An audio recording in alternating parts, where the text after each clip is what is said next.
সরকার কিংবা বিগত দিনগুলোতে পড়াশোনার খুব বেশি একটা বাজে অবস্থা হয়ে গেছে। এখন যে সরকার আসছে আমি চাবো যে আমরা চাচ্ছি যে ভালো কিছু হোক। আমি বলি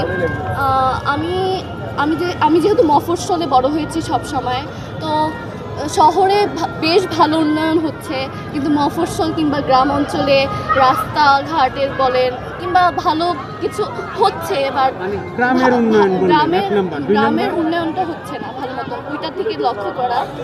2 নম্বরের ক্ষেত্রে কি বলবো, পড়াশোনার মান আমরা দেখতেছি যে বিগত সরকার কিংবা বিগত দিনগুলোতে পড়াশোনার খুব বেশি একটা বাজে অবস্থা হয়ে গেছে। এখন যে সরকার আসছে আমি চাবো যে আমরা চাচ্ছি যে ভালো কিছু হোক।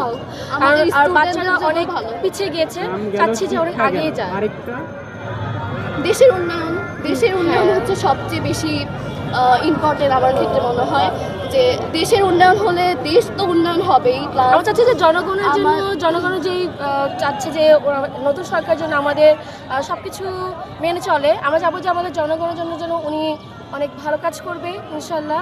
চাচ্ছি যে আমি বলি দেশের উন্নয়নের ক্ষেত্রে ব্যাপারটা হচ্ছে, দেশের উন্নয়ন হলে দেশ তো উন্নয়ন হবে। আমাদের বাংলাদেশ যে আছে এটা পুরো বিশ্বের সামনে প্রতিষ্ঠিত হবে, বিশ্বের সামনে ভালোভাবে আরো যেন প্রতিষ্ঠিত হতে পারে। আরো সরকার যাতে আমাদের জনগণের উপকারে আসে, আমরা যাতে পরবর্তীতে না বলতে পারি 5 বছর পর যে সরকার এনেছি, কিছু করেনি আমাদের জন্য, আমরা কি করতে পারলো, তাদের যাতে প্রশ্নবিদ্ধ না হতে হয়। আমরা যখন ওনাকে